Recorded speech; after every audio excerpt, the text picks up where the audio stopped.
Bonjour à tous et bienvenue dans cette nouvelle vidéo sur Viking Valhalla, dernière critique avant le film The Batman que j'ai très hâte d'aller voir au cinéma, vous voyez je suis prêt. Mais bon, ce n'est pas le but de cette vidéo, nous allons parler donc comme je l'ai dit de Viking Valhalla qui est une série spin-off de la série Vikings qui a été produite et diffusée par Netflix. Donc c'est parti, on commence tout de suite. Donc comme je l'ai dit, Viking Valhalla c'est un spin-off de la série Vikings qui se déroule dans le même univers mais 100 ans plus tard, donc avec forcément des personnages différents et quelques villes, quelques choses que l'on connaît déjà de la série Vikings qui vont revenir dans Vikings Valhalla. Alors la série Vikings, elle a une vraie fanbase dont je fais partie. Donc la série originale avait beaucoup de qualités et il est évident que j'attendais au moins une qualité pareille. J'attendais pas forcément mieux, mais j'attendais une qualité équivalente à la première série sur cette deuxième. Et donc au final, je n'ai pas ressenti un effet de hype général autour de la série. Après c'est vrai que vu tous les films et toutes les bandes annonces qui ont été révélées par les autres studios, que ce soit par Marvel, que ce soit par DC avec The Batman, la hype est passée un petit peu à côté de Vikings Valhalla et c'est bien dommage. Moi-même, je n'étais pas particulièrement attaché à cette série. J'avais pas forcément envie de la voir, alors que pourtant j'aime la série Vikings. Mais j'avais le temps de la regarder, donc je me suis dit, eh ben écoute, lance-toi dans l'aventure et tu verras si c'est bien ou pas. Je ne pourrais pas trop dire pourquoi, mais je pense que c'est à cause le manque de hype, que c'est à cause de sa distribution sur Netflix et de sa promotion. Je pense que voilà, Netflix n'a pas énormément fait la promotion de cette série parce que j'en ai pas entendu parler. Si je n'aurais pas été sur Netflix un jour, je n'aurais jamais entendu parler de la série parce que même sur YouTube ou quoi, on n'en parle pas et c'est assez dommage. Donc justement, la diffusion sur Netflix, elle permet d'améliorer certains effets négatifs qu'avait la première série originale. En effet, Valhalla, donc Vikings Valhalla, dure environ 8... Non, elle dure 8 épisodes qui, eux, durent environ 1 heure. Donc c'est à peu près 8 heures de programme. Donc c'est assez court quand on sait que à l'époque, la série Vikings, elle, avait des épisodes elle avait des saisons de 20 épisodes, sauf pour la saison 3 et sauf pour la saison 10, donc... pour la saison 6, pardon, qui contenait, eux, 10 épisodes. Et c'était tous des épisodes d'1 heure, donc on va dire en moyenne par saison, il y avait 20 heures de programme. C'est assez insane à regarder. Et du coup, il y avait beaucoup d'épisodes filaires, beaucoup de passages où on pouvait s'ennuyer parce que c'était tout simplement lié à la diffusion télé, parce qu'à l'époque, ce n'était pas diffusé sur plateforme, mais ça passait à la télé. Et donc pour satisfaire le calendrier de la chaîne télévisée, on était obligé de faire des séries d'une vingtaine d'épisodes, l'histoire que on puisse mettre 2 épisodes par soir pendant un certain temps. Enfin c'était pour se caler sur le programme de la télévision de l'époque. Aujourd'hui, donc, c'est plus diffusé sur la télé et du coup, tu peux aller directement à l'essentiel en faisant 8 épisodes avec Vikings Valhalla. Alors je reviendrai plus tard sur est-ce que c'est bien qu'il y ait 8 épisodes, est-ce qu'il aurait fallu en faire plus, est-ce qu'il aurait fallu en faire moins, parce que c'est une vraie question à se poser concernant Vikings Valhalla. Néanmoins, Netflix a compris qu'il fallait à tout prix s'échapper du modèle des 20 épisodes qui étaient proposés avant. C'est un petit peu le même principe qu'on va dire que le Arrowverse qui fait des séries d'une vingtaine d'épisodes et qui avait certains épisodes filaires qui sont totalement inutiles mais qu'on fait là juste parce qu'on a besoin d'avoir du matériel et d'avoir des ressources pour faire une série de 20 épisodes. Donc bref, cette parenthèse close, je vais pouvoir parler de la suite. Donc concrètement, Vikings Valhalla, ça se déroule 100 ans après la série Vikings, et donc il y a forcément des nouveaux personnages, un nouveau contexte politique et un nouveau contexte religieux, et des lieux qui restent les mêmes, bien que ils ont changé à certains moments. Donc le synopsis est assez simple. Alors que Vikings et chrétiens vivaient paisiblement en Angleterre, le roi anglais prit la décision de les exterminer parce qu'il a eu, entre guillemets, peur de ceux-ci et peur que les Vikings, on va dire, prennent le dessus sur l'Angleterre. Et il va donc prendre la décision avec ses vassaux, de les exterminer et il va créer un grand massacre en Angleterre. Le roi du Danemark, donc qui est le roi Canute, va le découvrir, il va rassembler tous les vikings et constituer une armée vengeresse et va organiser des raids sur l'Angleterre pour se venger. Mais comme son prédécesseur Valhalla arrive à porter de nombreuses sous-intrigues intéressantes et sur lesquelles on va beaucoup construire notre scénario, parce que c'était le cas sur Viking où très clairement il avait plus de sous-intrigues que d'intrigues principales par saison. Et ce n'était pas un défaut, c'était une vraie qualité de la série principale qu'on retrouve dans Valhalla, puisqu'il y a plein de sous-intrigues, certes beaucoup moins développées vu que ça dure 8 épisodes, comme je l'ai dit, et qu'on n'a pas 20 épisodes pour développer ces personnages et pour développer ces sous-intrigues. Néanmoins, il y en a beaucoup et elles sont toutes sympathiques. C'est un véritable plaisir de les suivre. Donc comme je l'ai dit, on va rapidement à l'essentiel et malheureusement il faut faire des sacrifices. Et bien comme par exemple l'écriture des personnages qui était juste vraiment incroyable dans Viking, mais qui ne fonctionne pas ici parce que les personnages sont parfois assez vides en fait. Il n'y a aucun personnage qui se démarque comme le personnage principal. Autant dans Viking, dans les premières saisons, ça a été Ragnar, puis ça allait vers d'autres personnages.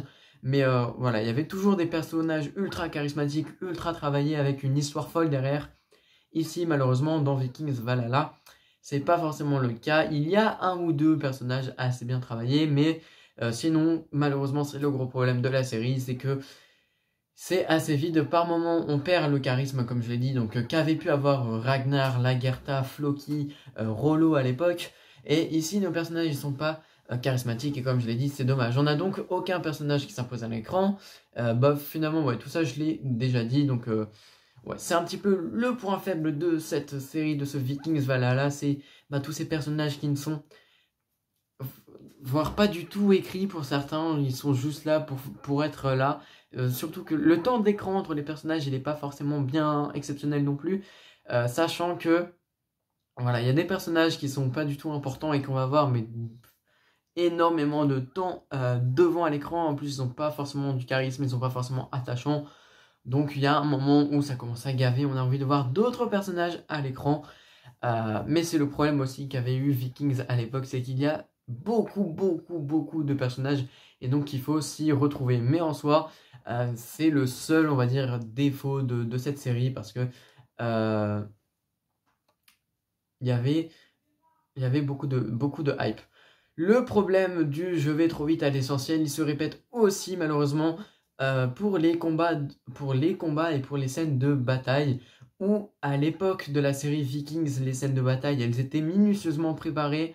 On prenait quasiment les 20 épisodes pour planifier cette bataille, pour mettre en avant le plan, pour comprendre toute la stratégie de chacun des personnages, pour savoir comment ils vont attaquer. Enfin bref, tout était planifié en une seule saison qui durait longtemps et du coup on comprenait tout le génie de ces batailles et on comprenait vraiment les exploits militaires des Vikings ou parfois des Anglais malheureusement, il faut le dire aussi. Et tout cet aspect un petit peu stratégique et tout, on l'a perdu dans Vikings Valhalla. Même si, allez, il y a une scène de bataille qui montre un petit peu un côté stratégie, mais on le découvre que durant la bataille. C'est-à-dire que moi, j'aurais aimé qu'on le voie avant, qu'on sache exactement leur plan avant qu'ils attaquent, pour savoir si leur plan a réussi ou pas. Parce que là, on voit la bataille, mais on voit au fur et à mesure leur plan, mais on ne savait pas avant ce qu'ils voulaient faire. Donc c'est un petit peu dommage. Et les scènes de bataille, elles perdent un petit peu aussi en charisme. C'est pareil pour les duels, donc les combats entre deux personnages, pas forcément une grande bataille. Ils sont teasés, certains combats ils sont teasés depuis le début de la série, où il y a une gigantesque hype autour de ce combat, tout le monde veut le voir. Dès le premier épisode, tu te dis ok, je veux voir ce combat parce que ça va être insane, parce qu'elle est vraiment vénère, enfin c'est une personnage en particulier. Et quand enfin arrive ce combat, il est mélangé à une grande scène de bataille. Il dure même pas 30 secondes. Et il n'est pas si impressionnant que ça, il n'y a pas de grands mouvements de caméra qui vont suivre les personnages pendant qu'ils se battent, etc. Et franchement, ça perd la splendeur du combat, ça perd le charisme du combat. Et je trouve ça un petit peu dommage, ça baisse sa crédibilité de combat épique qu'il y avait à l'époque de la série Vikings. Donc ouais, je trouve ça vraiment dommage, mais on va dire qu'on fera avec. Je pense que ce qui aura le plus manqué dans Valhalla, c'est le côté eh bien, trash de Vikings. Les combats ils sont beaucoup moins sanglants dans Vikings Valhalla qu'à l'époque, parce que oui, à l'époque, il y avait du sang partout dans toutes les batailles. Un coup de hache, ils étaient aspergés de sang, les Vikings. Ici, dans Viking Valhalla, tu sens que ils ont voulu lisser un petit peu la chose, que Netflix a rendu la série un petit peu plus grand public, parce que c'est beaucoup moins sanglant. Alors, il y a du sang, mais c'est pas pour autant gore comme l'était la série Viking. Pareil, tout ce côté, j'ai envie de dire, macabre qu'il y avait à l'époque, eh bien, les Vikings dans la relation des sacrifices humains pour eh bien, parler aux dieux, justement, eh bien, on a perdu aussi tout ce côté-là, parce que à l'époque, les sacrifices humains, c'était vraiment mais dégueulasse dans Vikings. Enfin, ça foutait du sang partout, ils buvaient le sang, enfin, c'était vraiment dégueulasse. Dans Vikings Valhalla, on apporte un petit peu aussi cette notion eh bien, de sacrifice humain, mais c'est beaucoup moins travaillé, c'est beaucoup moins abordé, c'est beaucoup plus lisse que à l'époque. C'est Netflix qui a fait ce choix de rendre la série beaucoup plus grand public. Malheureusement, ça perd un peu de son charisme. Pareil pour le côté sexe qui était très trash à l'époque de la série Viking, qui avait ce côté Game of Thrones où vraiment il y avait des scènes de nudité carrément, et on mettait très en avant eh bien, ce côté sexe et de sexualité un petit peu sauvage des Vikings. Ici, c'est le truc, je pense, qui a été le plus lissé, parce que des scènes de sexe, il y en a très peu, parce que quand on regarde Viking à l'époque, c'était quasiment dans chaque épisode, il y avait une scène de sexe, je pense. Ici, dans Vikings Valhalla, il y en a deux et elles sont vraiment très clean, on va dire, très soft, parce qu'il n'y a pas de nudité, c'est pas aussi sauvage que ça l'était à l'époque. Enfin voilà, ça a été lissé par Netflix. Je pense que c'est quelque chose de plus superficiel pour plus facilement vendre le projet sur Netflix. Donc certains trouveront ça assez dommage. Moi j'en fais partie des gens qui auraient aimé avoir cette touche un petit peu plus trash qu'avait Viking à l'époque, parce que c'est vrai que ça aussi fait que Vikings a perdu son charisme à travers Viking Valhalla. Étant donné que ça se passe 100 ans plus tard, le contexte politique et religieux a également beaucoup changé. Il n'y a pas du tout la même situation. En effet, il y a désormais de nombreux vikings chrétiens qui ont perdu la foi en Odin à l'époque. Donc dans la première série Viking, tous les clans vikings ils étaient rassemblés par la même religion, donc la religion nordique, donc avec Odin, Thor, Loki, etc. Et aujourd'hui, ce n'est plus le cas. Le fait qu'il y ait plusieurs religions au sein de la communauté viking va apporter des tensions entre eux, et ça, je trouve vraiment super intéressant. Il n'est pas rare de voir des combats suite à ces idéologies et à ces religions différentes, parce qu'à l'époque, les vikings étaient attirés par le territoire. Aujourd'hui, c'est plus des guerres religieuses qui sont mises en avant. Donc forcément, vous l'aurez compris, c'est le christianisme et la religion nordique, appelée les païens dans la série. Il n'est pas rare, donc comme je l'ai dit, de voir des querelles entre ces deux groupes de vikings, sachant que aujourd'hui, comme je l'ai dit, avant ce fameux massacre, les vikings et les anglais vivaient en paix et sous la même religion, pour la plupart le christianisme. Le contexte politique il a également changé, puisque Ragnar n'est plus roi, vu que vous l'aurez compris, vu que ça dure 100 ans plus tard. Il est remplacé par Canute, donc qui a une façon de gouverner bien différente.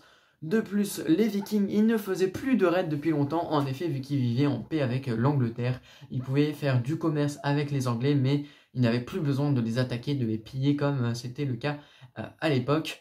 Et ils avaient toutes les ressources en or qu'ils souhaitaient, donc là, l'intérêt de faire des raids n'était plus là. Face au massacre, on retrouve un peu ce côté raid, mais la mentalité viking, elle a quand même changé. Puisque j'ai l'impression que dans Valhalla, on a affaire à une véritable civilisation viking, et non plus ce côté, on voyait les vikings comme des sauvages à l'époque. Ici, j'ai l'impression qu'ils se sont bien instaurés dans le côté médiéval, qu'ils ont créé une vraie civilisation avec de véritables villes. Donc en vrai, c'est tant mieux pour eux. Pardonnez-moi pour cette petite pause, on reprend tout de suite. Vikings Valhalla, donc c'est comme le fait souvent Hollywood, touché par le phénomène de on va prendre les codes sociétaux actuels pour le rentrer dans une série. Donc ce qui fait que nous voyons plus de femmes dans des combats et à la tête de grandes armées. Vikings avait dans le même but, à l'époque mise en avant, Lagertha qui était qui était montrée comme une figure ultra charismatique, et c'est vrai puisque Lagertha est l'un des personnages les plus appréciés de la série originale, je pense. Et dans Valhalla, on a essayé de féminiser les rôles. Par exemple, le Jarl Hakon, qui dans la vraie vie était un homme, ici ils l'ont féminisé et ils ont rendu le rôle donc à une femme. Et c'est donc la politique actuelle d'Hollywood de rentrer les codes sociétaux à travers ces programmes. Alors c'est pas un débat que je vais tenir dans cette vidéo. Moi ça me dérange pas tant que le récit reste cohérent à la réalité. Là c'est une femme à la place d'un homme, mais je veux dire je vois pas ce que ça change. Donc en vrai c'est pas dérangeant. Et donc la femme charismatique et badass qui remplace Lagertha, eh bien c'est Freydis. Alors c'est pas le même niveau que Lagertha, qu'on soit d'accord. Qui est donc Freydis, qui est un personnage assez développé dans Vikings Valhalla par rapport aux autres. D'ailleurs, elle a une véritable histoire, on comprend ses raisons de pourquoi elle veut se venger, pourquoi elle veut se battre contre un tel personnage. Et c'est le personnage qui va vraiment varier le plus entre le premier et le dernier épisode, comme c'était un peu le cas pour Ragnar, qui est passé de fermier à roi du Danemark. Donc voilà. Valhalla, elle fait donc partie de ces séries lissées par Hollywood. On est pour, on est contre. Si vous voulez, je vous laisse faire le débat en commentaire, mais moi je ne prendrai pas parti, du moins dans cette vidéo, puisqu'une vidéo est prévue à ce sujet. En termes de fan service, il faut aussi en parler, je pense, dans un spin-off.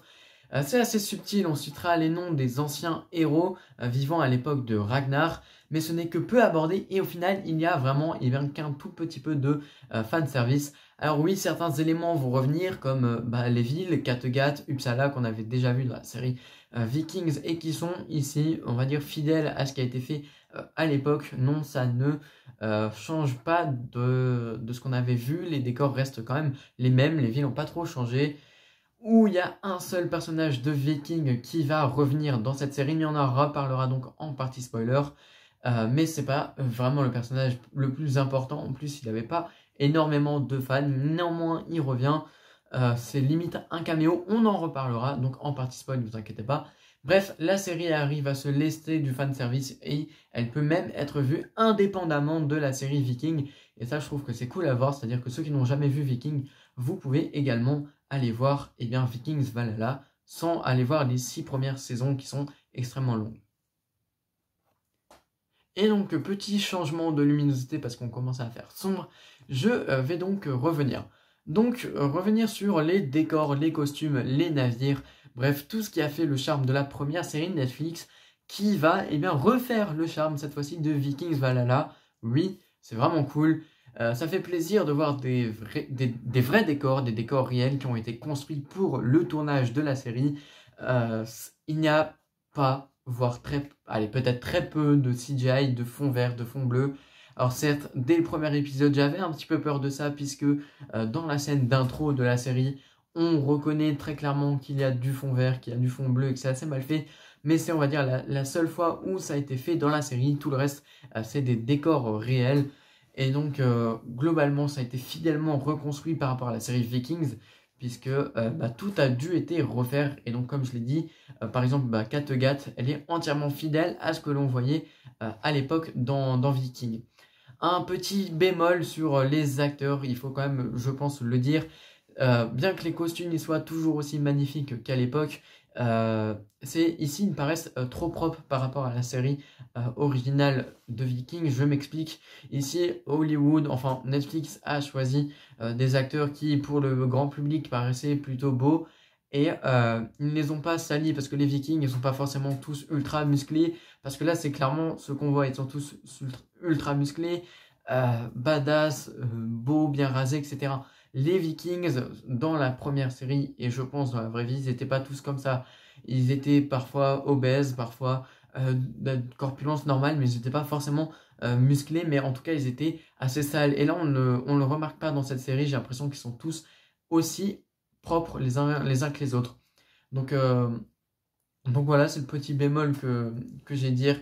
Donc pareil, ça rentre dans cette comment dire, ça rentre dans ce genre comme je l'ai dit, de films et de séries qui vont être lissés par leur studio. Ça fait partie du jeu, on est obligé de faire avec.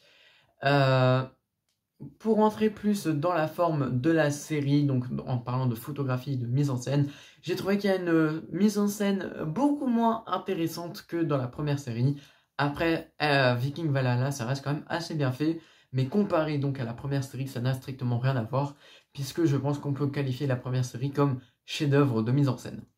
Après, ça reste assez bien fait, comme je l'ai dit. Il y a quelques idées intéressantes, mais c'est uniquement à certains moments, uniquement lors de grandes scènes de bataille. Et, euh,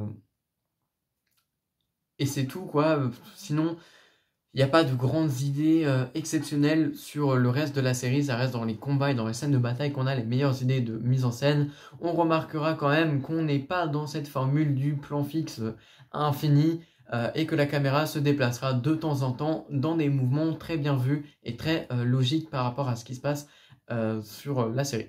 Esthétiquement, la série reste assez correcte. On n'a pas une photographie hallucinante. Néanmoins, elle est quand même présente et elle met la lumière et l'environnement bien en avant, c'est-à-dire elle met bien en décor, elle met bien en avant ses décors, pardon, et je l'ai donc trouvé assez joli. J'ai également apprécié, je pense qu'il faut les citer, les thèmes musicaux qui sont vraiment pas mal, et j'aurais même aimé qu'ils soient plus présents dans la série. Là encore, voilà, là se démarque avec son ambiance sonore. On arrive toujours à entendre plein de choses, des épées qui clinquent, des gens qui rigolent, des gens qui se battent, des gens qui crient, qui vont vendre leur commerce, enfin bref, l'ambiance sonore est folle. Petit bémol, mais ça c'est vraiment du détail, je vais chercher très loin, c'est au niveau du générique de Valhalla qui, comparé à celui de Vikings, la série originale, est complètement, je pense, éclaté parce qu'il dure 3 secondes et celui de l'époque est extraordinaire, mais là vraiment, je chipote. Désormais, on va pouvoir commencer à rentrer en partie spoiler, 22 minutes 10, on rentre en partie spoiler, donc attention, si vous n'avez pas vu la série, ne restez pas.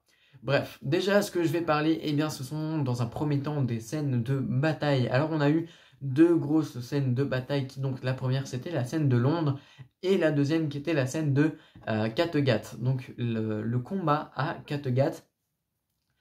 Et j'ai trouvé ces scènes de bataille assez inégales. Pour moi, la scène de Londres qui se déroule dans l'épisode 4, où ils vont faire, où Leif va faire exploser à lui tout seul le pont de Londres, le grand pont-levis qui mène le seul accès à Londres.